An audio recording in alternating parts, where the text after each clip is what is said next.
ଆଦରେ ଘରେ କମଳ ଫଳ କୋଉଥିରେ ପଡିବ?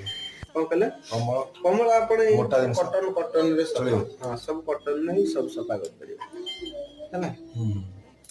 ତାପରେ ଆପଣଙ୍କର ଉଲ କଲର୍ସ ଏଟା ଆପଣ ଯୋଉଟା ବେଡିଂ ଯୋଉ କହୁନାହାନ୍ତି ଆପଣ ଇଏ ଚଲେଇବା ପାଇଁ କୋଉଟା କମଳ ଫମଳ ହୁଁ ବେଡିଂ ଆଇଟମ ବେଡିଂ ରେ ରଖି ସଫା କରିପାରିବେ, କଟନରେ ରଖି ସଫା କରିପାରିବେ, ବେଡସିଟ୍ ଫେଡସିଟ୍ ସେଇଥିରେ ଅଛି। ଯୋଉଥିରେ ଆପଣ ରଖି ସଫା କରିପାରିବେ ହେଲା।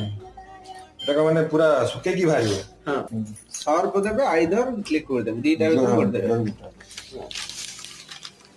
ସେଠି ଏତେ କଣ ଆଉ କପଡା ଅଛି? ଆଉ କପଡା କଣ ପକେଇ ଦେଇଛି ନା? ପୁରେଇବା କରି ଏଇ ଦିନଟା ବାହାରି ପାରିବ ଏଇ ଚାପି ଦେଲେ ବାହାରିବ। ହୁଁ। ଦେବେ ନା ଦେଇଦେଲ। ବୁଝିଗଲେ ହୁଁ। ଦେଖନ୍ତୁ